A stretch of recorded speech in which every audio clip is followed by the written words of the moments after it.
हम ध्यान क्यों नहीं कर पाते हैं?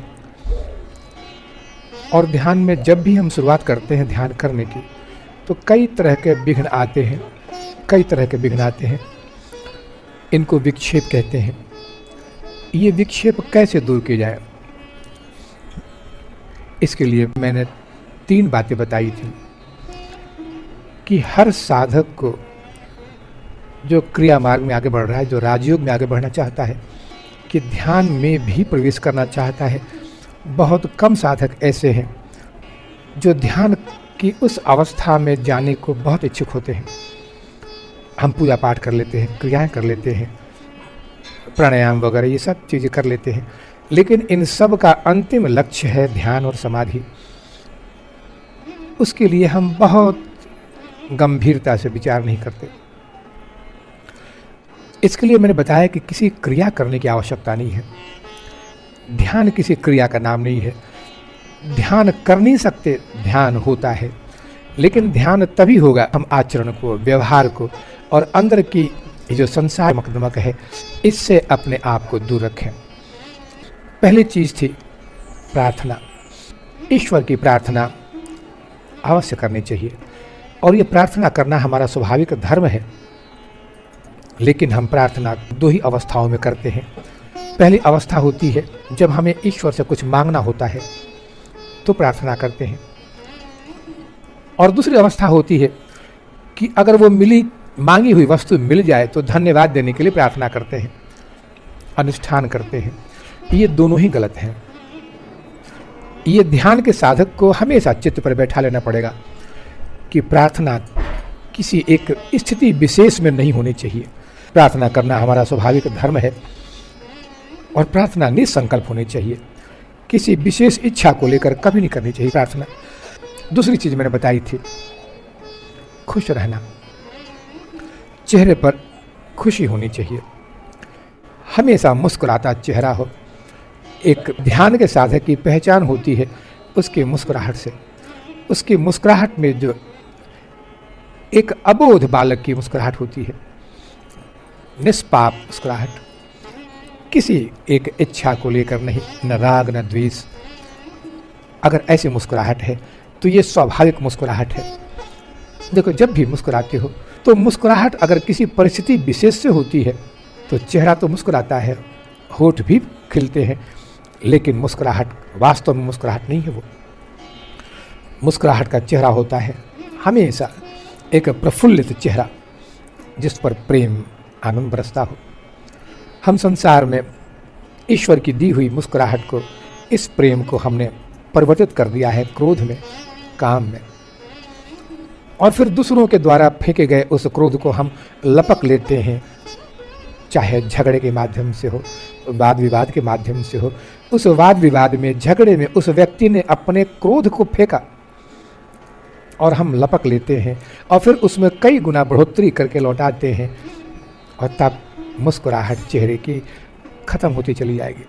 ऐसा साधक कभी भी ध्यान में प्रवेश नहीं कर पाएगा। जो छोटी छोटी बातों में इन सब चीज़ों को चित्त पे ले जाता हो और चित्त पे उबाल आते हैं इन सब चीज़ों के, वो कभी ध्यान का अधिकारी नहीं बन सकता। मैंने कहा था कि ईश्वर की दी हुई चीज़ जो स्वाभाविक जन्म से मिली हुई है, इसको नष्ट न करें। ये नष्ट करने की वस्तु नहीं है। अगर ये मुस्कुराहट खत्म हो गई तो समझना चाहिए कि जीवन का जो सार तत्व है ये खत्म हो जाता है। क्योंकि हर चीज़ का लक्ष्य है कि हम ध्यान में कैसे प्रवेश करें, और मैंने बताया कि ध्यान हम कभी कर नहीं सकते, ध्यान होता है। और होने की जो शर्तें हैं कि हम अपने स्वाभाविक धर्मों को अपनाते चले, कोई ऐसी बनावटी चीज़ नहीं। जो हमारा धर्म है वही हम कहते हैं, उसमें लौट आए। और तीसरी चीज़ मैंने बताई कि कभी भी अपनी गलतियों को छिपाएं नहीं। गलतियों को छिपाने से गलतियां कई गुना बढ़ती जाती हैं और चित्त मलिन होता है। जब भी हम अच्छे काम करते हैं तो उसको ऐसे ही लोगों को सुनाकर बांट देते हैं, लेकिन गलतियां करते हैं तो चित्त में छिपा लेते हैं, और ये छिपी हुई गलतियां अंतिम समय में कई गुना ज़्यादा बढ़कर सामने आती हैं। और जब भी साधक अंदर प्रवेश करेगा चित्त में, क्योंकि अंतर्मुखी होते ही ये गलतियाँ एक एक करके कई गुना ज़्यादा रूप में सामने आती हैं। तो गलतियों को छिपाए नहीं, गलतियों से सबक सीखना चाहिए। और एक बात और ध्यान रखें कि जो कोई ऐसा सोचता हो कि मैं गलती नहीं करूँगा या गलती जो नहीं कर रहा हो, वो बहुत खतरनाक आदमी है। जो गलतियों से हमेशा परहेज करता हो, अरे जीवन में गलतियाँ होती हैं सबक सीखने के लिए, कुछ सीखने के लिए गलतियाँ आती हैं। जब भी एक बालक बड़ा होना शुरू होता है तो गलतियाँ करता है और फिर माँ बाप उसको सिखाते हैं कि बेटा इसके बाद ऐसा नहीं होना चाहिए। तो हमें भी एक संकल्प लेना होगा जीवन में कि गलती एक बार जो हमने कर दी उससे सबक ले लें और फिर वो गलती दोबारा नहीं हो। तब ऐसी गलतियाँ ईश्वर को प्रदान करती हैं, ऐसी गलतियाँ समाधि में ले जाती हैं, पूर्ण योगी बनाती हैं। लेकिन जो गलतियों को छिपाता है वो कभी योग मार्ग में आगे नहीं बढ़ सकता। स्वामी रामतीर्थ ने कहा था कि जितने बड़े बड़े ऋषि महर्षि हैं, योगी हैं, साधक हैं, इनकी जीवनी को तो पढ़ो, जीवनी को पढ़ने से बहुत कुछ सीखने को मिलता है, लेकिन उनके आगे बढ़ने के पीछे जो रहस्य है, जो बीज है, वो उनकी छोटी छोटी गलतियां थी जिनसे उन्होंने सीखा और फिर संकल्प लिया कि ये दोबारा नहीं करेंगे और तब बढ़ते चले गए आगे। और ऐसा संकल्पवान व्यक्ति ही ध्यान मार्ग में आगे बढ़ पाता है। अब एक बात ध्यान देने की है कि हम जब भी ध्यान में बैठते हैं तो हमारे मानस पटल पर, मस्तिष्क में सांसारिक विचार आते हैं, निरंतर आते हैं। ये दो तरह के होते हैं, एक सामाजिक होते हैं और दूसरे आर्थिक होते हैं। अर्थव्यवस्था को लेकर नाना प्रकार की वृत्तियाँ आती हैं सामने और मन भटकता है, वो व्यक्ति भी ध्यान से बहुत दूर रहता है। और सामाजिक चीज़ें हैं, घरेलू जिंदगी है और फिर आस पड़ोस की जिंदगी है, अपने रिश्ते नातों की जिंदगी है। इन सब को लेकर जो एक जीवन बनता है, इसमें राग है, द्वेष है, दूसरों के प्रति ईर्ष्या भाव है, ये सब को लेकर जितने चित्त की वृत्तियां हैं ये उभरती रहती हैं। इतना तो सत्य है कि हम संसार में इन विचारों को रोक नहीं सकते। साधा प्रेमी इतना याद रखें कि ये विचार रुकने के लिए नहीं आते हैं, ये विचार हैं, यानी हमारे संस्कारों की एक छाया है। जो कुछ भी हम व्यवहार करते हैं जीवन में, इसकी एक छाया है और यही उभरती है चित्त पर। इसी का नाम है चित्त की वृत्तियाँ। तो जब कर्म हो चुका है तो उस फल की प्रतिक्रिया होगी ही और ये विचार आएंगे। और ये विचार, जब तक इन विचारों को हम जीव बनकर देखते हैं, भोगते हैं, तब तक ध्यान नहीं हो सकता, क्योंकि ये ध्यान को तोड़ती हैं। बस एक ही उपाय है, एक ही चीज़ है कि इन वृत्तियों के साक्षी बन जाएं, देखें उनको। इन सब वृत्तियों से भागना नहीं है, सिर्फ इनका साक्षी बन जाना है। यानी अब एक ऐसी धारणा बननी चाहिए कि मैं इन विचारों को देखने वाला हूँ, इन विचारों को जानने वाला हूँ और मैं ये भी जानता हूँ कि इनका केंद्र कहाँ है, इनका सूत्रपात कैसे हुआ था। ये मेरे कर्मों का फल है, लेकिन मैं कौन हूँ? अगर इस चीज़ को जीव भाव बनकर देखने की कोशिश करोगे तो कभी पकड़ नहीं पाओगे, कभी इन वृत्तियों से छुटकारा नहीं मिलेगा और तब ये सुख दुख देंगे। बस एक भाव दृढ़ होना चाहिए कि मैं जीव नहीं हूँ, मैं एक शुद्ध बुद्ध प्रबुद्ध आत्मा हूँ जिसका इस संसार के कर्मों से कोई संबंध नहीं है। कर्म करने वाला मेरा ही स्वरूप जीव है, जो कर्म भोगता है, फल को भोगता है, सुख दुख को भोगने वाला है। मैं साक्षी हूँ, मैं उन कर्मों को भी देखने वाला हूँ, इस जीव को भी देखने वाला हूँ और फिर जो वृत्तियाँ चित्त पे उभर रही हैं इनको भी देखने वाला हूँ। तो ऐसा अपने स्वरूप की कल्पनाएं करनी पड़ेगी, अपने स्वरूप का एक ऐसा रूप चित्त में बैठाना पड़ेगा कि मैं वो हूँ। और वास्तव में वही एक है जो कभी बदलता नहीं है, वो स्वरूप ही हमारा अपना घर है। अब कहते हैं कि कैसे इसको करें? बड़ा कठिन है कि संसार में हम धनोपार्जन भी करें और फिर ये जो आधी व्याधि और कई तरह के ताप जो पारिवारिक, सामाजिक, सांसारिक रूप में आते हैं, इनको झेलते भी रहें और ध्यान में हो। कहते हैं कि इसके लिए एक उदाहरण दिया है विवेकानंद ने कि जैसे खेतों में काम करने वाली एक औरत है जिसका बच्चा बहुत चंचल है, बहुत रोता है, शैतानी करता है और फिर वो गोद से उतरना नहीं चाहता है, लेकिन उस औरत को अपने धान के खेत में रोपनी करनी है या फसल को काटना है और बच्चे को छोड़ नहीं पा रही है, तो बच्चे को अपने पीठ पर रखकर और फिर एक कपड़े से बांध देती है। अब बच्चा भी पीछे पड़ा पड़ा कुछ देर बाद शांत हो जाता है, सो जाता है माटके की पीठ पर। तो बच्चा भी शांत है और माँ भी अपना काम करती है। तो इसमें क्या फर्क है कि संसार में रहकर एक भाव जो हमारा कर्म प्रधान जीव भाव है, उससे हम कर्म करें, लेकिन साक्षी बनकर इन कर्मों के हम दृष्टा बने रहें।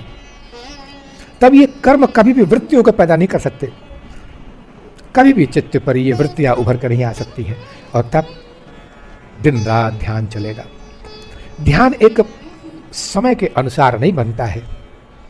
ऐसा नहीं है कि शाम को ही ध्यान होगा, सुबह ही ध्यान होगा। ये निरंतर एक प्रक्रिया है, स्वाभाविक प्रक्रिया होनी चाहिए ध्यान। दूसरी चीज़ है कि हम संसार में जब भी अपने व्यवहारिक जीवन में होते हैं तो दो चीज़ों से हमारा पीछा नहीं छूटने वाला। अब ये सारी चीज़ें वृत्तियाँ पैदा करती हैं।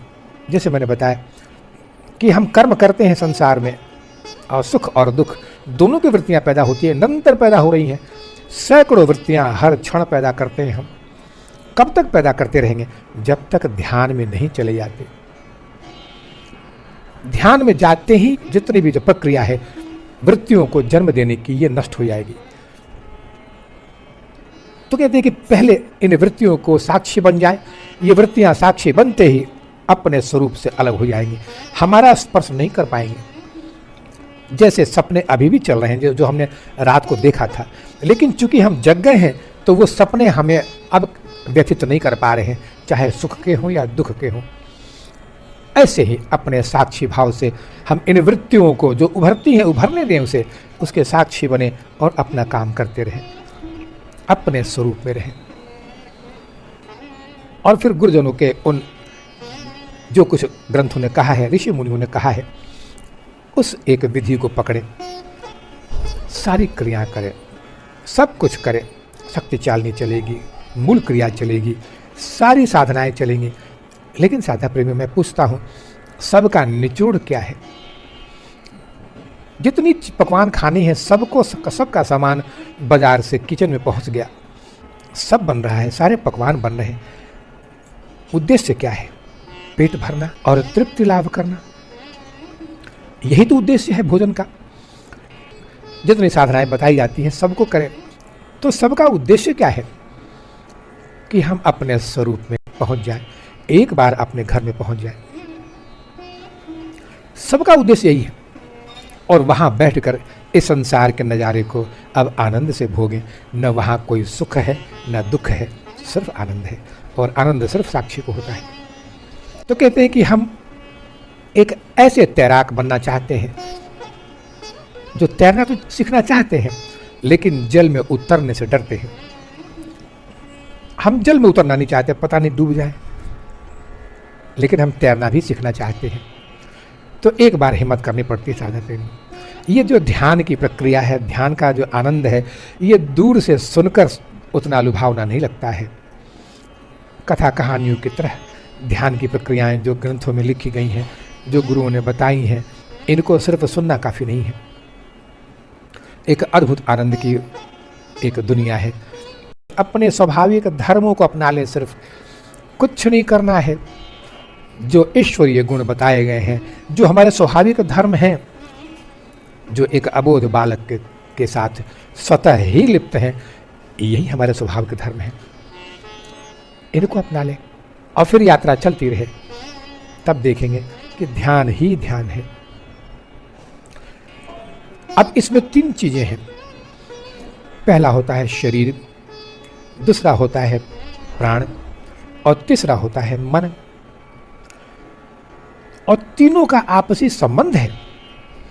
एक स्वस्थ शरीर ही स्वस्थ प्राण को जन्म देता है। यानी प्राण तभी स्वस्थ रहेंगे जब शरीर स्वस्थ हो, और जब प्राण शुद्ध हो जाते हैं प्राणायाम से, तब एक स्वस्थ मन का निर्माण होता है। स्वस्थ मन से मेरा संबंध ऐसा नहीं है कि वो वृत्तियां पैदा नहीं करेगा। मन का धर्म है वृत्तियां पैदा करना, जैसे अग्नि का धर्म है धुआं पैदा करना। लेकिन मैंने कहा कि अगर मन स्वस्थ है, सात्विक हो जाए, तो वृत्तियां कभी भी ध्यान में बाधक नहीं बन सकती हैं। वृत्तियां तो परमात्मा की भी होती हैं। जब मन सात्विक हो जाए तो जो वृत्तियां पैदा होती हैं, इनमें ईश्वर का रूप आता है, स्तुतियां आती हैं, ग्रंथों की सुंदर सुंदर चीज़ें आती हैं, साधना आती है। ये भी तो वृत्तियां हैं। तो वृत्तियों से भागना नहीं है, लेकिन जो वृत्तियां विक्षेप पैदा करती हैं, उनसे हटना है। एक स्वस्थ शरीर ही स्वस्थ प्राण को जन्म देता है। अब कई बातें ऐसी होती हैं कि लोग कहते हैं कि शरीर की बीमारी को ठीक करने के लिए प्राणायाम करो। अब प्राणायाम करने से शरीर ठीक होगा, यानी बीच की चीज पहले वाले को ठीक करेगी। कहते हैं कि ये भी संभव है, लेकिन इसके लिए जरूरी है कि हमारा शरीर पर अधिकार हो, खान पान पर अधिकार हो। ये सब चीज़ों का संबंध ध्यान से ज़्यादा प्रेमी। तो शरीर, प्राण और मन, ये तीनों एक ऐसी त्रिपुटी हैं जो सबसे ज़्यादा प्रभावित करती हैं ध्यान को। शरीर स्वस्थ है तो ध्यान बिल्कुल सुंदर होगा, लेकिन शरीर अस्वस्थ है, चित्त पर हमेशा वृत्तियाँ उत्पन्न होती रहेंगी। अब एक सत्य को बताता हूँ। पहला सत्य है कि व्यवहारिक जीवन में जब हम धनोपार्जन के लिए चलते हैं या फिर सांसारिक कोई कार्य करते हैं, तो असफलता ही एकमात्र मुख्य लक्ष्य है। फिर मैं दोहराता हूं, सफलता नहीं, असफलता। इसको बांध कर रखें, क्योंकि इस पर अधिकार नहीं है। तो असफलता भी वैसे ही सत्य है जैसे सफलता। तो सफलता अगर हम मान लेते हैं कि प्रारब्ध में है, तो निश्चित मिलेगा वो प्रारब्ध। नहीं तो स्वीकार करें कि असफलता ही एकमात्र है कि हम कार्य करें, और इतना मान कर रखें कि इस कार्य का कोई गारंटी नहीं है कि हमें सफलता मिलेगी। तो सफलता नहीं मिली तो असफलता भी मिलेगी, और तब उसको स्वीकार करना पड़ेगा। अब सादा प्रेमियों, इससे लाभ क्या होगा? फिर इससे ये लाभ होगा कि एक टकटकी लगाकर, आस लगाकर जब हम कर्म के बाद में इंतजार करते हैं कि प्रभु ऐसा मेरा काम कर दो कि ये काम सफल हो जाए, ये जो एक आस है, अगर ये टूट जाती है आस, क्योंकि जब असफलता मिल जाती है तो आस टूट जाता है, और तब ईश्वर पर से श्रद्धा टूट जाता है। तब सारे जो कि एक श्रद्धा था, इस मार्ग के प्रति श्रद्धा था, ये सब टूट जाता है। तो कार्य का असफल होना उतना दुखदायी और नुकसानदेह नहीं हुआ जितना कि प्रगति का मार्ग टूट जाना, ईश्वर पथ का छूट जाना, मुक्ति पथ का छूट जाना। अगर उस सत्य को जानना हो, जिसको ध्यान के माध्यम से हम जानेंगे, तो दोनों को स्वीकार करना पड़ेगा। अगर सफलता मिली तो प्रभु तुम्हारी कृपा, और असफलता मिली तो प्रभु वैसे ही तुम्हारी कृपा, दोनों ही स्वीकार है। इसका सबसे बड़ा लाभ है कि विपरीत परिस्थितियों में भी चित्त में कभी भी तरंग पैदा नहीं होंगी, ना सुख की ना दुख की। विपरीत परिस्थितियों में भी हम वैसी स्थित प्रज्ञ बने रहेंगे, जो एक ध्यान के लिए सबसे उपयोगी है। साधक ऐसे अनेक हैं जो कहते हैं कि गुरुदेव 2 दिन तो ध्यान बहुत अच्छा चला, लेकिन इसके बाद फिर ध्यान नहीं लग रहा है। अब ये क्यों का अर्थ वो ढूंढ नहीं पाता है साधक। उस क्यों का अर्थ सिर्फ उस सत्य में छिपा है कि उसने जो आशाएं की थी वो पूरी नहीं हुई। बस स्वीकार कर ले इसको। लेकिन एक अंतर है, ये जो एक शर्त है असफलता का, ये सिर्फ सांसारिक उपलब्धियों के साथ ही है, ईश्वर प्राप्ति के साथ नहीं है, साधना के साथ नहीं है, क्रिया के साथ नहीं है। वहाँ सिर्फ सफलता ही सफलता है। जहाँ सांसारिक उपलब्धियों का सवाल है, वहीं असफलता भी हो सकती है, लेकिन जहाँ ईश्वर प्राप्ति का मार्ग है, जहाँ सत्य की खोज है, जहाँ साधना है, वहाँ पर असफलता नाम की कोई चीज़ नहीं होती। देर भले लग सकती है, असफलता नहीं है। एक दूसरा सत्य भी है कि ध्यान कोई क्रिया नहीं है, ध्यान कोई साधना नहीं है, ध्यान एक उपलब्धि है। जैसे हमारा कर्तव्य है कि हम किसी पौधे को लगाएं। अब पौधे को लगाना, फिर मिट्टी की खुदाई करना, जल डालना, और फिर उसका बाड़ तैयार करना ताकि बकरी खा नहीं जाए। ये एक कर्म है, ये हमारा धर्म है। और इस कर्म से अब जब पौधा बड़ा हो गया और जब बड़ा हो जाएगा तो उसमें फूल आना ये कर्म नहीं है, ये किसी कर्म के अंतर्गत नहीं है। फूल और फल हमारे कर्मों का अपना परिणाम है, ये स्वाभाविक चीज है। जब वृक्ष है तो फूल आएगा ही, और फूल है तो फल में परिवर्तित तो होगा ही। ऐसे ही साधना में जब तक हम क्रियाएं करते हैं, जब तक हम एक लक्ष्य को लेकर चल रहे हैं, तो निरंतर प्रयास आगे बढ़ता रहेगा। इसमें विलंब हो सकता है, लेकिन ऐसा नहीं है कि इसमें असफलता मिल जाएगी, इसमें जो लक्ष्य है वो खत्म हो जाएगा। अष्टांग योग में दो ही तो फल हैं, एक फूल है, एक फल है। ध्यान एक फूल है और समाधि एक फल है। हम आत्मा हैं, आत्मा होते हुए भी अब जब जगत में हम आए हैं तो ये साम्राज्य मन का है, और मन के साम्राज्य में अगर हम निवास करते हैं तो हम शुद्ध आत्मा रह नहीं सकते। हम जीव बन जाते हैं, और जीव का सारा अस्तित्व मन को लेकर होता है। हम आत्मा होते हुए मन के अधीन हैं, इसलिए मन पर जब तक विजय प्राप्त नहीं होगा तब तक वृत्तियां नहीं रुकेंगी। लेकिन समाधि में, सुषुप्ति अवस्था में मन नहीं होता, वहां सिर्फ हम होते हैं, इसलिए वहां वृत्तियां नहीं हैं, वहां संसार के सुख दुख नहीं है, वहां सिर्फ आनंद है। तो जहां मन है वहां हम हैं। हम मने जीव भाव, हमारा जो जीव भाव है, सुख और दुख का भोक्ता, वो वहीं तक है जहां तक मन का साम्राज्य है। लेकिन जहां मन का साम्राज्य खत्म हो जाता है, ध्यान में, सुषुप्ति अवस्था में, समाधि में, वहां सिर्फ हम हैं, मन का वहां पहुंच भी नहीं हो सकता। तो साधना प्रेमियों, अपने अस्तित्व को पहचानना होगा। जो एक परिवेश हमने तैयार कर लिया है मन का, इसको खत्म करना पड़ेगा, और वो किसी क्रिया के माध्यम से नहीं, व्यवहार के माध्यम से, सत्य को स्वीकार करने के माध्यम से।